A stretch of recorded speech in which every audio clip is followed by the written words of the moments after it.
All right. Hello, listeners. Welcome back to Outside the Studio. This is Tessa, as usual, your host. I'm so excited to be here today. We have an amazing woman joining us on this show. She is just a powerhouse and a multi-talent, and I think has carved out quite a niche for herself. Rachel White is known as the skeptical shaman. She's been making waves as an unusual spiritual practitioner. She's blended more than 20 years of corporate experience with a deep knowledge of the world of woo.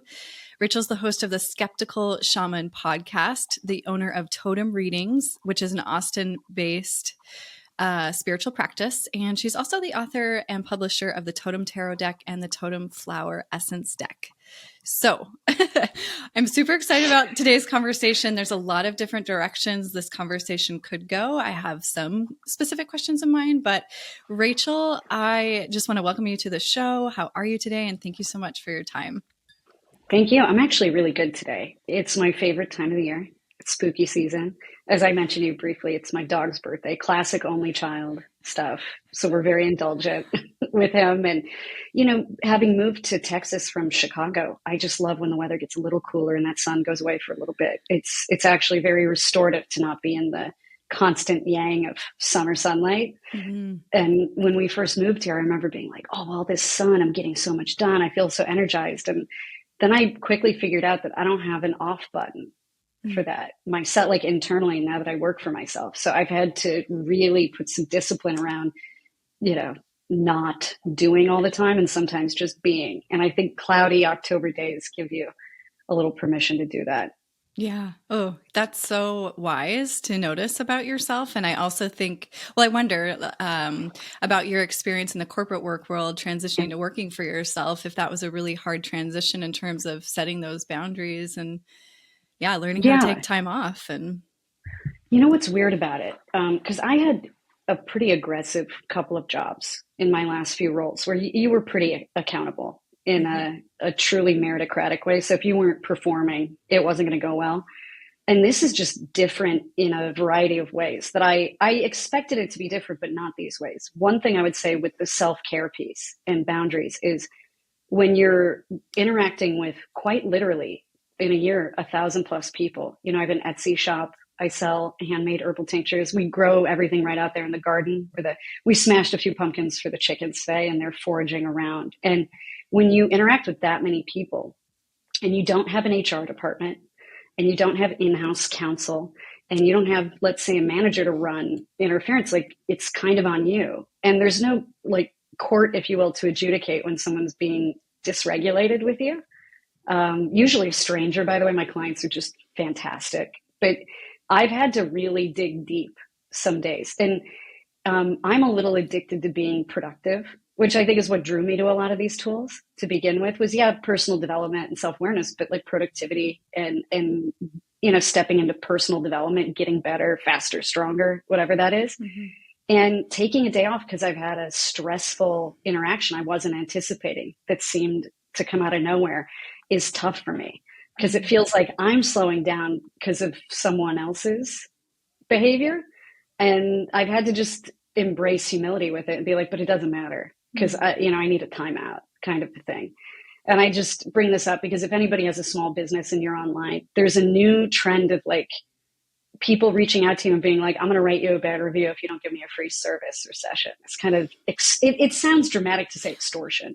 Because I don't have any real money. I don't like, what are you going to extort me for? I'm not a politician or a world leader or whatever. But it's a weird thing to navigate the ish of and then to like keep going with your to-do list in your day. It's a tough time to be, I think, a small business owner in general, right? Economic contractions, buying behaviors, all of that stuff. But then in what I call like the business of woo, I think people feel like they can kind of shake you down or they can push you a little bit because they might assume you're just this, to use a pejorative term, like a crystal hippie lady, right? Mm-hmm. And in those moments, though, a background in corporate America helps you where you're like, no, our policy is this. This is how we do this. I've screenshotted this. I've sent it to Etsy or whatever it is out there. And so just fair warning, everybody. It's you know, there's that quote from the show, The OA, I thought if I cast a beautiful net, I would only catch beautiful things.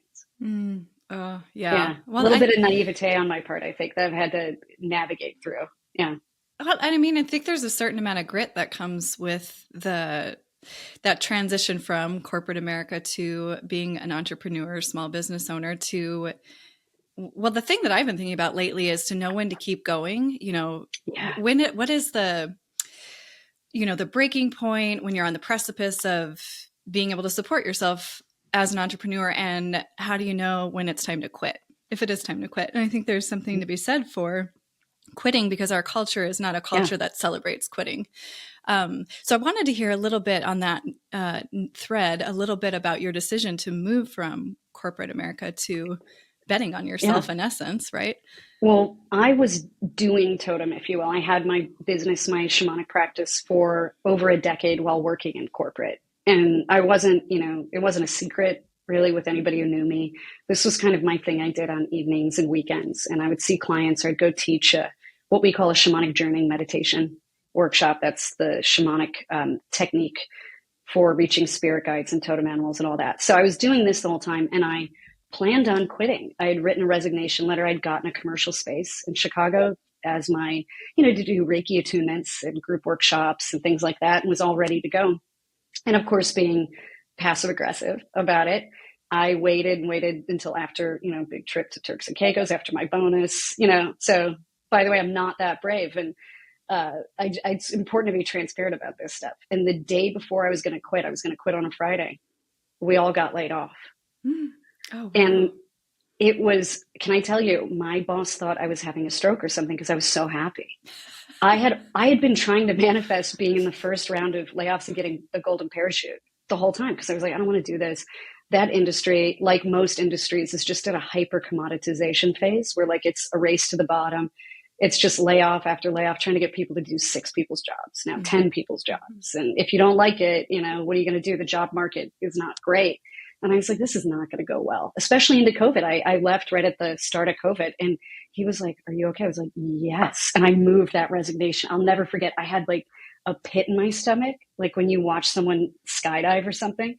As I was moving the document to my trash can, I was like, thank God I didn't send that, Mm-hmm. And part of what drove me towards thinking I had to do it was I had the prototype of my tarot deck at that time. And every reading I gave myself, my version of the death card, which we called Anubis, would show up. And I was like, it's time to let go. And then when it happened, I was like, of course, you don't do death. Death happens to you. Mm-hmm. It's a natural process. All I had to do was kind of get ready. And I was so ready for that transition.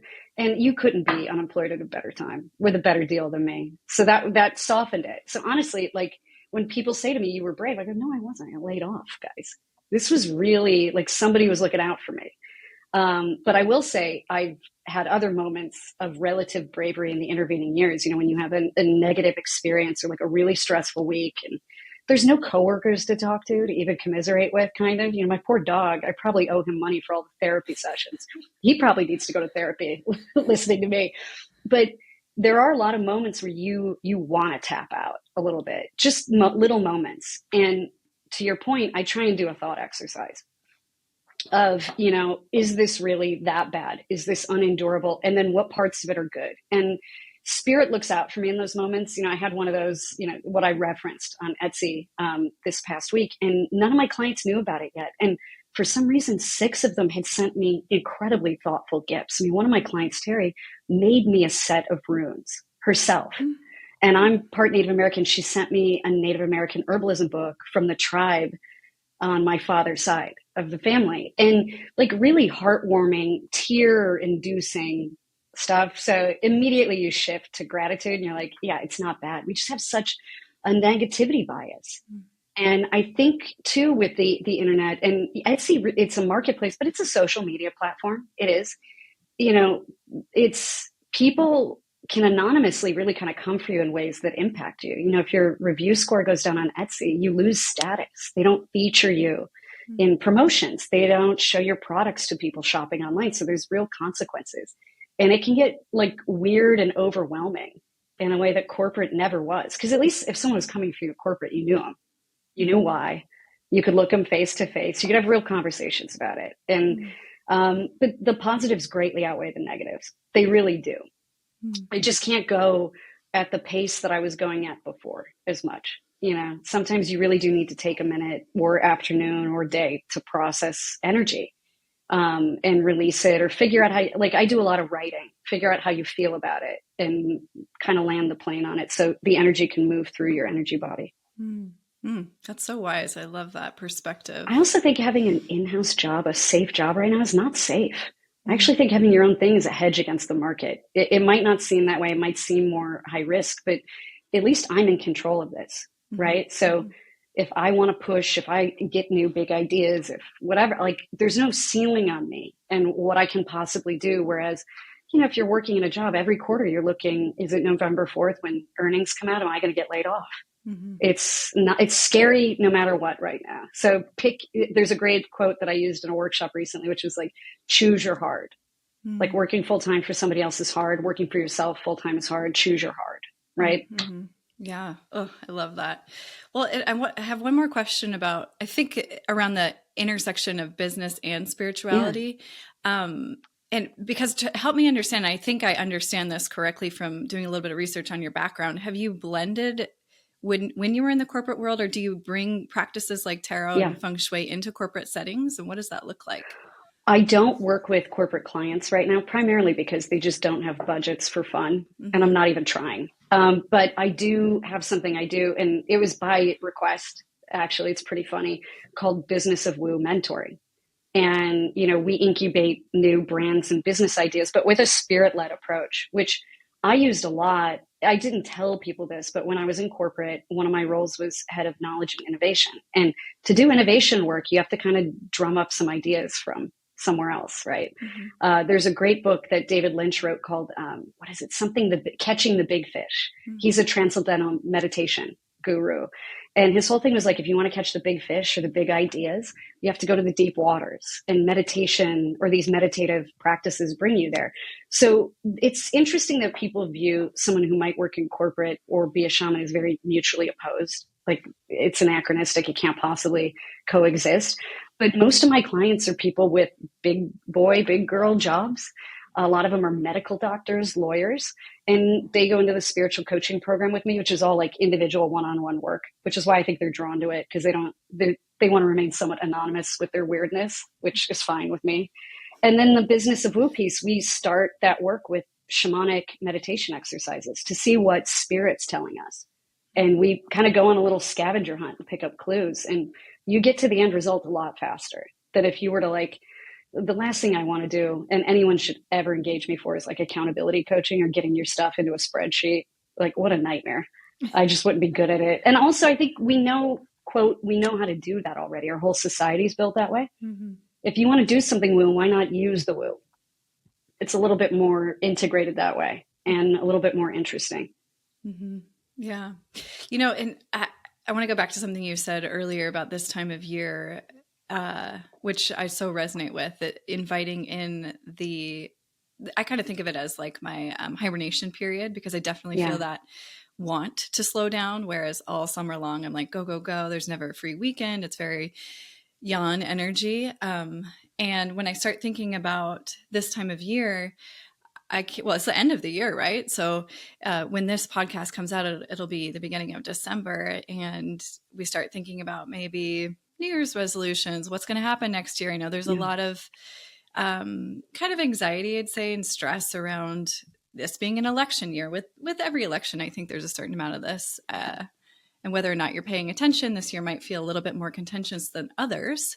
But I wanted to talk about 2025 predictions. Is it the Wood Dragon year? Well, we're in the Wood Dragon year We are now. And at the end of January 2025, we're going to enter the Wood Snake. Okay. And I've been writing about this on Substack. So if anybody listening wants to read in detail, I'm a total geek for this stuff on Substack. It's going to be a continuation of these energies, but less transformative in the sense of it's not going to be as dramatic. So dragon years, think of it as they're both kind of serpents. One has bigger undulations. One is about abrupt change. Dragon's abrupt change, severe change, not incremental change. And the snake year is going to be more sustainable, manageable, and like devil in the details, but still transformative, still revolutionary, right? And in feng shui, they talk about how each of these years and animals and elements is represented by something. So the Wood Dragon year is a big redwood tree. so it's wood energy, shoots up real high real quick. So we all have change fatigue. We all have personal transformation fatigue.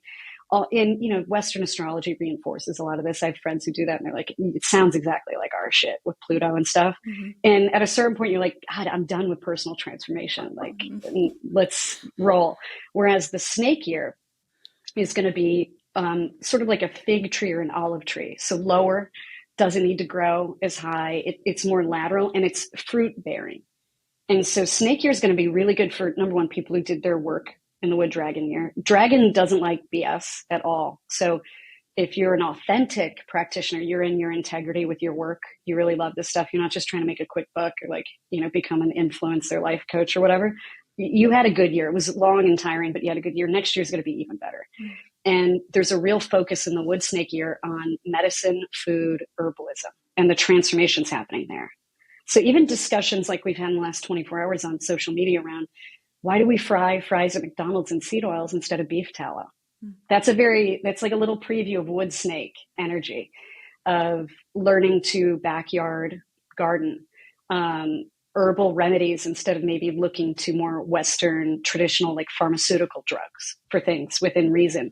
So I'm pumped. I think it's going to be a really good year for anyone who does Ayurveda, yoga, Chinese medicine, acupuncture. I'm happy to have an herbal practice and business where I sell flower essences going into the snake year. I'm like, thank God, because it wasn't the case in the pig or the rat year. I'll tell you that much.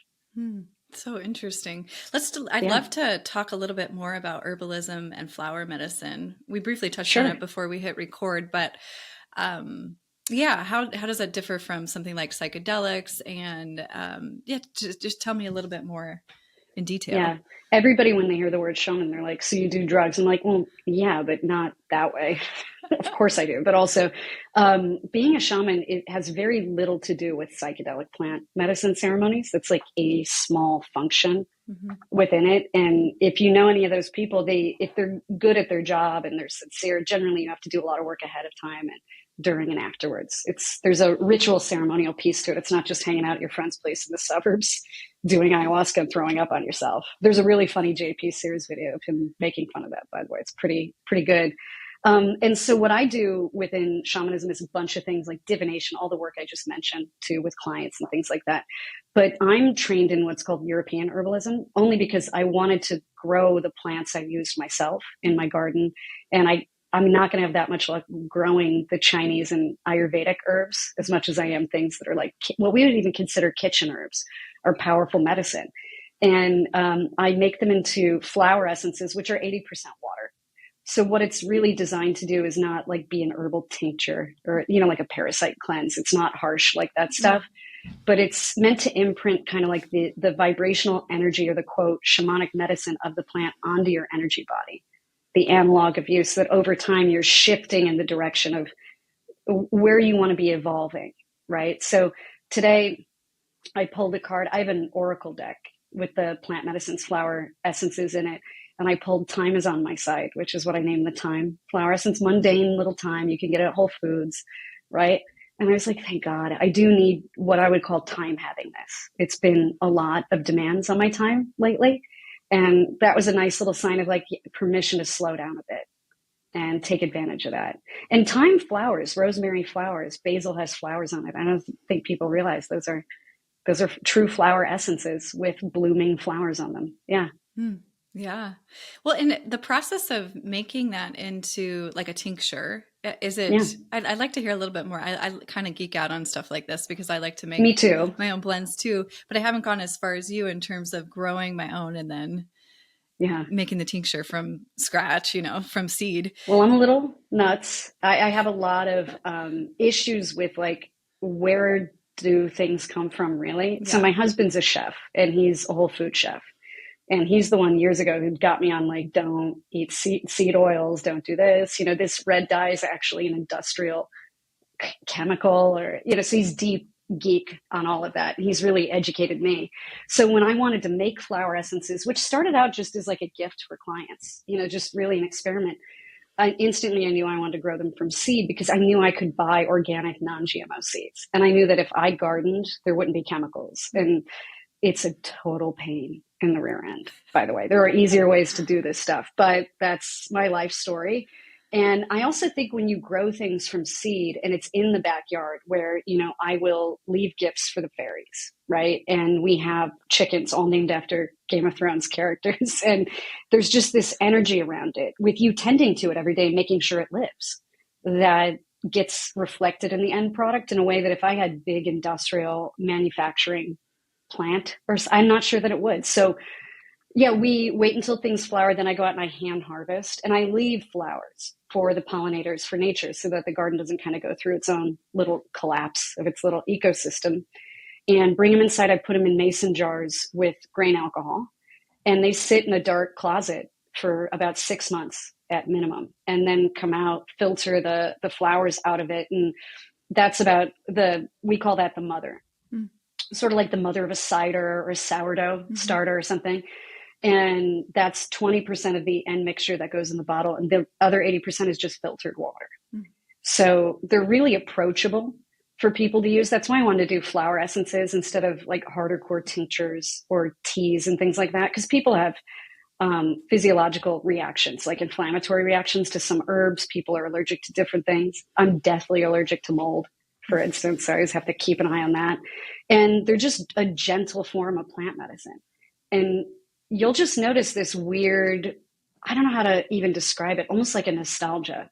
A lot of my clients say like day 5, doesn't matter which one they're using. There's a sense of like reconnecting. And for me, when I worked in corporate, I had a friend give me Bach Rescue Remedy, and I started taking it. It's the first time I ever saw the auras of plants. And it's a great flower essence company. It's a blend that they make, and you can just get it on Amazon, by the way. So this is all super attainable, and they're inexpensive. They're easy to use, and it takes the edge off. Instead of you feeling the need to go into a full meditation when you're at peak stress, you're like, I'll just put a couple drops in this in my water for now. It's like an easy, manageable little woo tool in your toolkit. What did you say that? Bach? B-A-C-H? Yeah, Bach, B-A-C-H. They're an old German company. Oh, very cool. Yeah. The guy who started it, his father was a pretty evil dude, was a Nazi. Oh. He hated his father.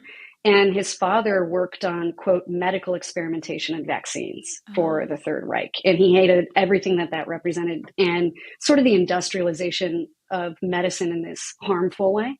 So he took his family's farm and converted it into an herbal kind of like an herbarium, and started making Bach flower essences in a really old tradition. Flower essences have been a part of European herbalism for thousands of years. And he, credit where credit's due, really revivified that whole world. And I think made flower essences a thing again, especially in America, where it had not ever really existed on its own prior to that. I think what we're really talking about is these ancient practices, these ancient wisdoms being revived in our modern day. Shamanism, tarot, these things have been around for eons. And it feels like there's this renaissance. I wonder what you think about the modernization, or I'm struggling with the word here, but I guess I'm going to stick with modernization. I think it's fantastic if it's empowering. I will tell you though, and the running joke about Totem is I don't innovate anything here. I make flower essences the way they were made 3,000 years ago. My tarot deck is a classic tarot deck. It has, a reimagined series of characters in it, but its framework is there. The flower essence deck, we even made the images look sort of vintage, like Beaux-Arts style, to give a feeling of like, this could be a deck you found at your grandma's house. Like, this, for instance, that's right? So pretty. Yeah. Yeah. And so I'm not trying to innovate this stuff, but I will tell you that where I think it goes haywire in this renaissance is when people don't go deep on subject matter expertise. So, there are like the I Ching, which is it's a form of sort of ancient Chinese tarot. There's these tiles or runes, right, that you use to read. There's 64 of them. That's a culture that's more than 8,000 years old. And when you use the I Ching and you read the Book of Changes, the interpretations of these hexagrams, you're really standing on the shoulders of like thousands and thousands of years of collective knowledge of people who came before you. And one thing that I've noticed, not that I'm like uptight about this or anything like that, like you have to go to school or something. And I'm way more into democratizing shit than not. But if you don't get educated and you don't think it's important to understand the technical pieces of it, it can be harmful. You know, number one, for you, people generally figure that out pretty quickly. And secondly, these things are powerful, right? So I had a really bizarre interaction with someone the other day who literally like had a bit of a meltdown kind of out of nowhere. And we were recording a podcast. He was the host. Needless to say, it's not going to proceed. And he had written a book and done these TED Talks about how to overcome overwhelm with breath work. Mm-hmm. But I watched him get overwhelmed. Mm-hmm. And I was like, dude, the thing that you tell everybody about, doesn't it work? And, you know, maybe I'm a little literal, but it's like, that's why you've got to get into all of it, the fascia of what you're doing. One practice area where I think they're good with that is actually yoga teacher training. Mm-hmm. And I'm sure there's, you know, because I went through it and I you know, mentioned to you, I listened to a couple of your episodes before this, and they really, you know, you can hurt people if you don't know what you're doing, if you don't know how adjustments work, if looking out for maybe injuries or whatever it might be, or even spiritually, you know, like if you're a Kundalini instructor, how Kundalini can sometimes turn into Kundalini syndrome. And so I want people, you know, to be very excited about it. I want them to be really curious and enthusiastic, but I also want them to like take some time to self-study, even if it's not with a teacher or guru. You don't need that stuff all the time before they start doing it at a huge scale. Yeah. And, you know, and then always combining it with this, like, and then 6 days to 6 figures. It's like, what are you talking about? Mm-hmm. Just learn the I Ching for a year. It's a lot. And generally, if you're really into these modalities, you'll learn there's so much there. The more you learn, the less you know. Mm-hmm. It's very humbling. And so, you know, approaching it with that spirit, I think, is helpful for everybody, and just not feeling the need to commoditize it immediately. Yeah, I think that's such an important takeaway. It's definitely something that my teacher talks about, I'd say ad nauseum, but it's important to remember when you're studying something like this to practice it and have an embodied sense of it for your own personal practice before you even go about teaching it to somebody else. And no one's perfect. We all have moments, trust me. But, you know, the bigger thing is if I'm telling people to use a certain toolkit, I better personally have some faith in and experience with the toolkit, and I better use it sometime when I need it to. Otherwise, I need to have a little moment with myself, go have a conversation with self about, you know, like heal or heal thyself kind of, right? Mm-hmm. Yeah, no, I love that. Thank you. Something you said kind of made me start to think about the cult industry. And I know this is a topic that you speak to, and I definitely want to touch on it. Ish about. Yeah. And by the way, it doesn't make my life calm. You should see, I get messages. People that are in cults really like them. So yeah, it's a lot of fun out there. Yeah. It's a lot of fun out there. Well, I know you've had some conversation with cult survivors. I think there's some key things that, especially I feel like in this industry of wellness and health and these ancient practices, where people like you and myself, I'm speaking for, I'm a seeker.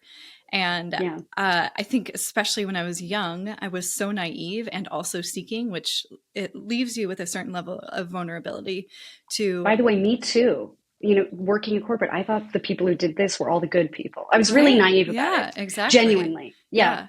So there's something to be said for, you know, doing your homework, studying the text itself, not always seeking a guru and somebody else telling you what you need to do or what you need to feel, and how to feel. So let's talk a little bit about understanding cult dynamics and I guess like how to avoid that or spot a cult. If you're Rick Rubin, who's this famous kind of anti-cult authority, and by the way, every cult leader has sued him into oblivion, and thankfully it's a lot of good pro bono help. He's, you know, one of those subject matter experts they bring out in documentaries every time. He's got a great book. You should check it out. He's got a great free website, so good resource. And one thing I learned from him reading his book was you only need 2 people to have a cult. And I think that's really important for people to realize. It doesn't need to look like a big, giant, literal compound like Jonestown or, you know, Waco. It doesn't have to look that way. And now that we have the internet, there are, you know, life coaches, personal development people, kind of spiritual adjacent gurus that, you know, just you and them, it can get culty, right? So that's an important note in all of this. one of the key red flags, just in general, is it empowering you or disempowering you? So is this person trying to facilitate need in you for them? Are they trying to enmesh with you and create codependent dynamics where you need them for whatever reason? Or are they trying to empower you? So like a good spiritual teacher or a good spiritual coach, whatever you want to call it, would say, first, well, what do you think about that? Well, what's interesting about what you're presenting to me is this has come up for you before. And I think you right? Like trying to teach them to fish instead of giving them fish, right? And I interviewed several NXIVM survivors, whistleblowers. So if anyone listening to this has seen The Vow, or I don't even know how many documentaries there are about it, but Bonnie's actually a practicing working psychic now, Bonnie Peace, who's like one of the main subjects of that docuseries. Across the board when we talk, and I interviewed Susan Dones. I have a client who's a Scientology survivor, got out during COVID. It really starts with financial enmeshment, where, the beginning experiences are very positive and they give you access and they give you a lot of tools and resources. So you think, oh, I'm getting stuff out of this organization. So then you go deeper, and it's the minute you start to get into like a multi-level marketing structure with them, where now you're working for them, earning your way up to then make money. And if you go this far, you can start making money, and everything in your life, your friends, your financials, your spiritual work, everything is sort of wrapped up in this individual or this group. That's not healthy, not healthy at all. And it's funny because I think I'm a spiritual transformation coach that's not for everyone too, because I'm the other end of the spectrum. So if you're really in a bad space in your life emotionally or psychologically, as an example, I won't give you advice there because I can't. I don't have, it's not my expertise. It'd be really irresponsible for me to like think that I can therapize people. I'm the last person you want giving you therapy notes. So I'll say that, right? So I would just say, look for that. Look for, the codependence and the getting in there. And I notice on social media, there's a lot of like people trying to recruit up into something that's proprietary so that someone above them can make money. So just be aware of that too. If one of your friends all of a sudden starts aggressively pitching and selling to you and wants you to come to a free workshop or whatever, and you have a weird feeling about it, just don't go. It's fine. Yeah. There's a really good podcast called what is it called? The Game or the Dream, excuse me. It has like a little pyramid with an eye symbol, The Dream. And they explore this whole interstitial world of like life coaches, Herbalife, essential oils, multi-level marketing schemes. And so each season has a new focus. And I thought she did a really good job with it. So that's a good resource. I love that. That's so interesting. I had the opportunity to see Sarah Edmondson from she got from a Little Bit Culty. She's fantastic. Yeah. Her and her husband Nippy are so funny. They're so I watched The Vow and kind of dove into that whole rabbit hole because, as a yoga teacher, yoga practitioner, and I've been in this industry for so long now, I look back on my younger years and I'm like, whoa, that was close call. Whoa, what was happening there? But I watched it and it reminded me of corporate America. Yeah. Yeah. I mean, it's kind of everywhere, right? Like you start to see well, that sounds a little, but one takeaway from that conversation, it was a TED Talk that I watched in Portland, Oregon, where Sarah came. And the takeaway for me was, there's a lot of blame. Like people couldn't understand how she couldn't get out right away or didn't notice or, the takeaway was anyone can be, duped into joining a cult. And I think that if we haven't had that experience, we haven't been close to it. We're very quick to judge as a society about how you found yourself in that certain situation and it's all your fault and now get yourself out of it. So they assume that they're low IQ. Right. And what I would say is what Bonnie said in The Vow, and she reiterated on my podcast, which is no, cult leaders want really intelligent, really effective, productive people with people skills to run their cult for them. Mm-hmm. They don't want incompetent individuals running their business for them. It means a great deal to them. So they want high performers. So they're going to look for high performers. And there's no amount of, it's funny too, because then people goes, well, they must be some kind of trauma case. I'm like, everyone who's alive is a trauma case, right? Judge not, lest ye be judged. And I would say, the big thing is if Sarah talked about this. I watched that TED Talks on YouTube, by the way. It was really good. Mm-hmm. Other survivors talk about this. You will feel sick in your body when something's wrong. Either your stomach or just tension, you're holding your jaw, you're not sleeping. Your body will start to tell you that something's wrong. And you need to listen to that. And you don't always need to explain to yourself why. You don't have to figure out the why right away. Just get yourself out first. You can do the why later. And if anyone has an issue with you saying, I'm out, then that's also data. That's weird. Like my coaching contracts with all my clients, there's a mutual out in there. Because I don't want anyone to feel like they're in prison with me and life happens. And it's a weird thing to see this grasping and clinging and white knuckling if someone's like, you know what, this isn't for me anymore. I'm going to move on and do other things. Mm-hmm. That should go smoothly. Everyone should be magnanimous and say, all right, all the best. Hope to work with you again later. Yeah. Have fun. Yeah. It gets weird. It's like a weird breakup. It's not a marriage and it shouldn't feel that way. And you certainly shouldn't be harassed or bullied for leaving anything. That's another big red flag. Mm-hmm. Yeah. I mean, the overarching theme is like, can you maintain your autonomy? Do you have control over the choices you make?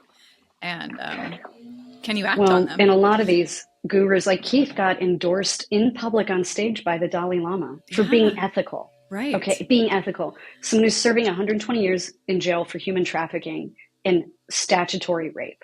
Mm-hmm. The Dalai Lama said he was ethical.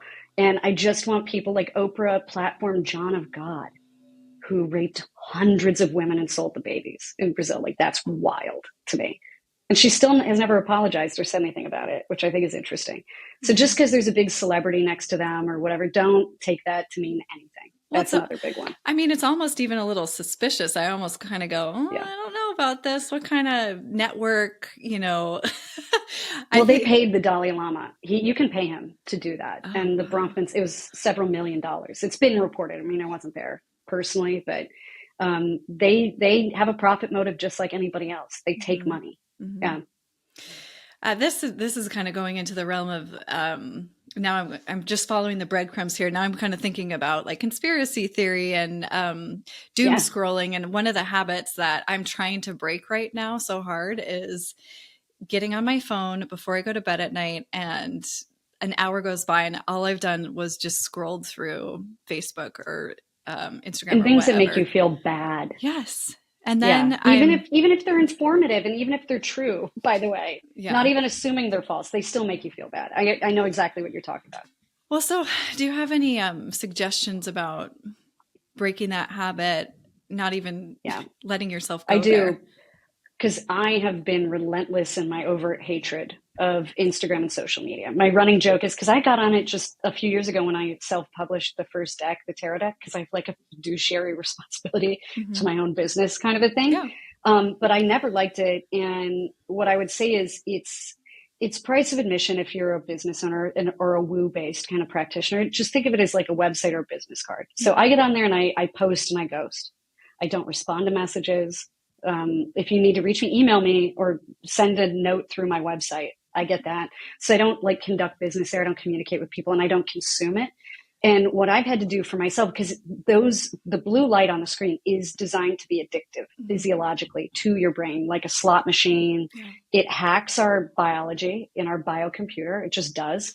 So I find that I have to crowd it out with something else. I can't just say, no, I'm not going to look at that. I have to go, I'm going to do this instead. I have to fill the void to keep it at bay just for myself. So I consume other content in hard copy written form before bed because I need to wind down like you. And I think we go to the phone because it seems like it's a wind down procedure, but it's kind of a wind up.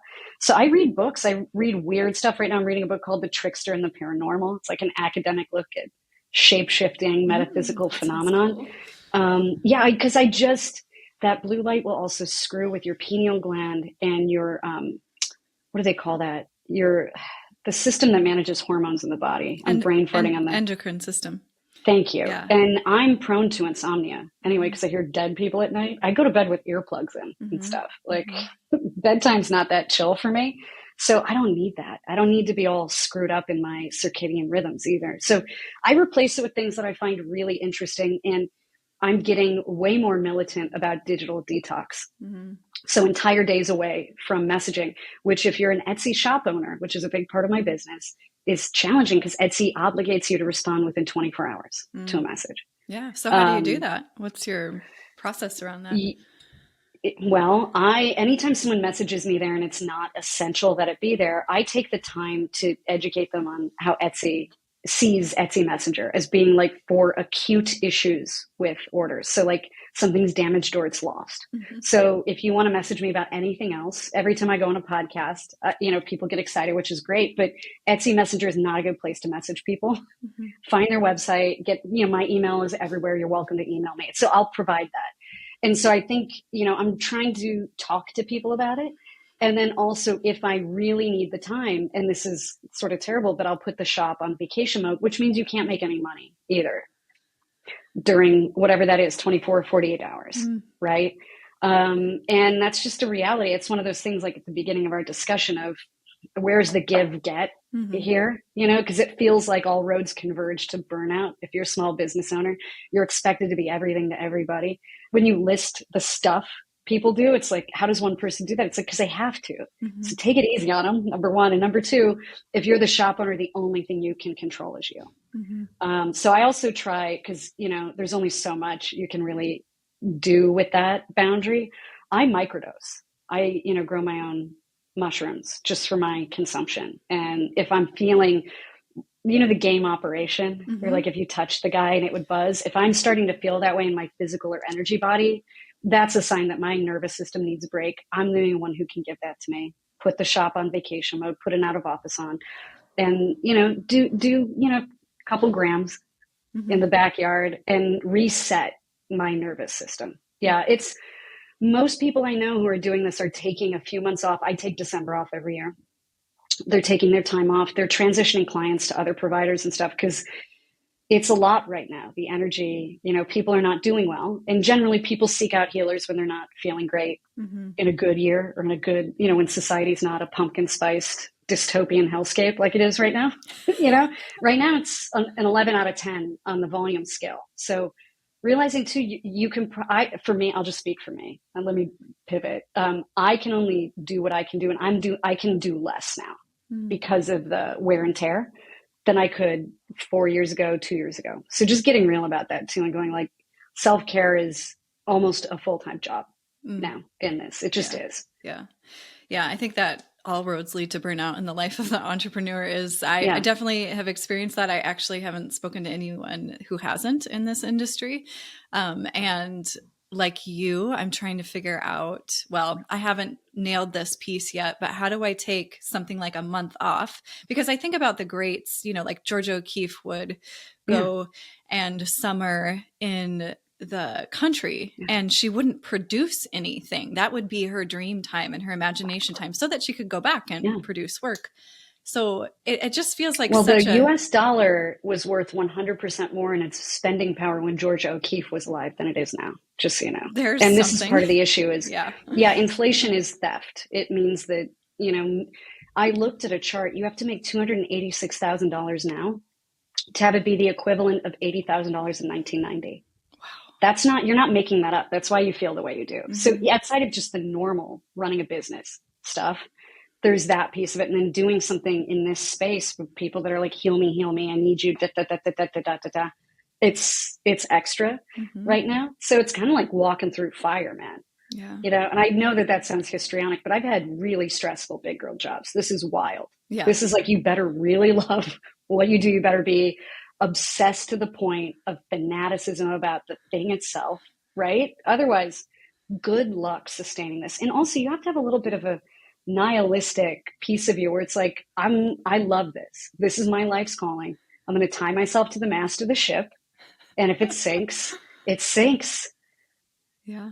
Yeah. And then, that's a different level of surrender, I think. Yeah.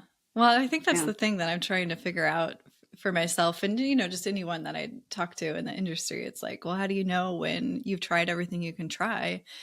And maybe you just keep on keeping on. I don't know. I haven't really. Or maybe, I have several clients who in the course of working with me in like the mentoring or the coaching program decide they want to retire. And I consider that a win. too, because it's a win for them. They got a lot of clarity. They're clear, they're aligned, they're going to retire, and good for them if they're able to do that. And actually, one of my clients who did that, she reframed everything, took a whole year off. She called it her molting, which I love. And she's coming back with something else now, sort of from the borderlands. Like she went out into exile and came back with something brilliant to offer. Again, it doesn't mean it's going to be easier this time, or it's definitely going to work, but at least it's sort of like she has something to say now, right? Yeah. Instead of just wanting to speak or be heard, she has something to say. Yeah. Oh, that's so good. Well, okay. So I want to be mindful of your time, but I do want to ask you one last question. And we kind of went down like a dark path, which is so important. I love talking about shadow. I love talking about, I want to be real on this podcast. I want to be real with anyone that I come into contact with. I think it's so important, but I do want to also talk about living joyfully, despite all of these societal pressures, right? So how can we are there any practical steps you would want to share that people can take to just have a simple reconnection with the beauty and the joy of life? Yeah. I mean, outside of, the more tangible kind of practical bits of herbalism or flower essences, or even, by the way, gardening puts you in your body. You get very present, and there's something real to show for it.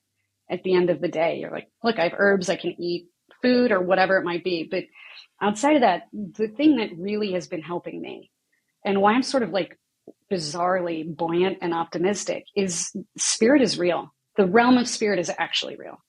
And I'm as skeptical as the next person, hence the name of the podcast, right? I joke with everyone I used to be a good little atheist. And then things happened. But every time I stop to connect with my spirit guides, and really, I would recommend people focus on cultivating a relationship with them, because they come in handy when you need it. Right. But if you don't have that relationship, they're harder to reach when you're in an emergency point. And connecting with them, and they don't exist in our time space dimension. Fear is a non-issue to them for a variety of reasons. And sometimes they'll just say, it's going to be fine. Like I had an archangel come into a dream several years ago and tell me what my tax return was going to be. He's like, why are you freaking out about your taxes? This is what it's going to be. And it was. It was. So I'll take it. And, the bottom line is they're bullish on me. So I'm cool with that. If they see something past this point where we're all getting kind of squeezed, we're all getting squished into joylessness here and there for little intervals of time, they see past that. They see through the veil, and they seem very pumped about what's coming next. And, just the renaissance I've noticed in nature spirits and fairy activity, and not just for me, but across my client base. I've never seen anything like this trend. And there's something awesome about it. It's like, well, the nature spirits are like waking up and they're stoked. What's my excuse? Right?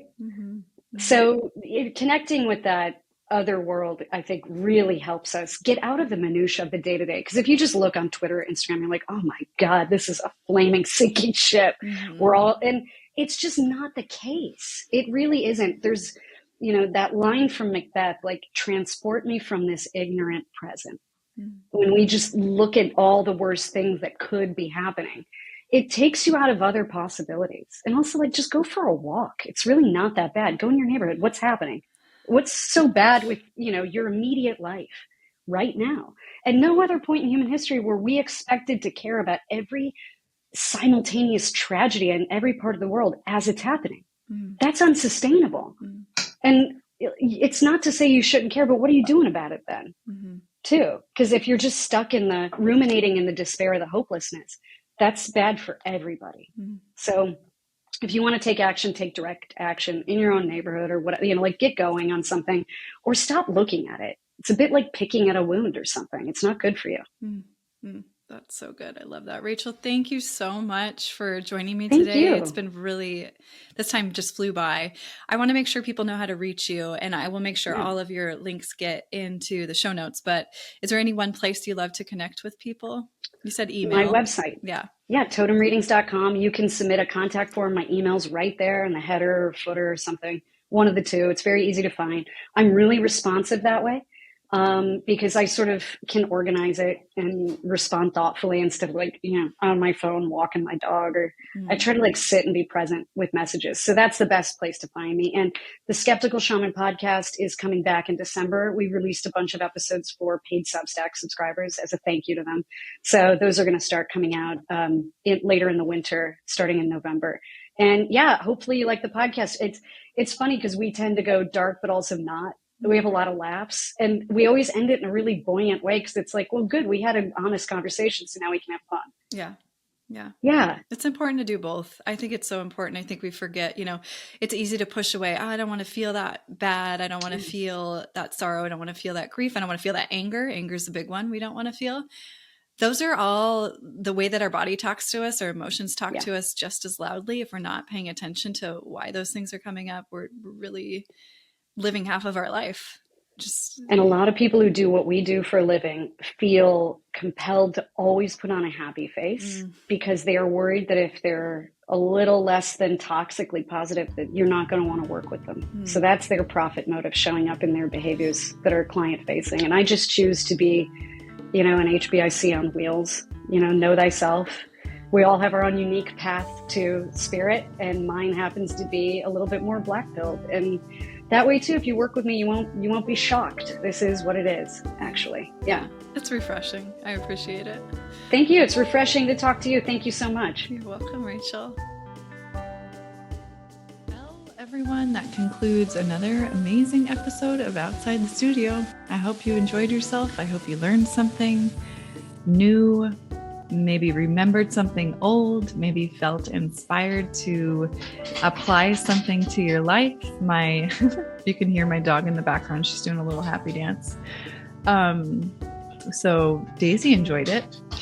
Anyhow, I wanted to just pop in here to wrap us up to say a couple of things. Number one, I have such an amazing team that helps me put these podcasts together. Without them, I wouldn't be able to bring these amazing conversations to you. So thank you to my producer, my director of creative services, my sound editor, my engineer, Consistency Media. Don't know what I would do without you. Thank you, thank you, thank you. And the amazing creation and artistic musical genius, Drew Lovern. Thank you so much for putting together this music specifically for Outside the Studio. So unique to the show, only place you're ever going to hear it is right here. Thanks, you guys. You make my world go round. Stay well, everyone. Thank you for listening. Don't forget to subscribe, rate, and review, share on the socials, especially if it's a show that you think, hey, this could help somebody else. That's what this is all about, right? We're sharing information so that we're better, so that we're inspired, so that we're lifting each other up, and we're learning how to be in this world, living on this planet to the best of our ability, sharing information and inspiring one another. And that's my hope. That's my hope for the show. Take care.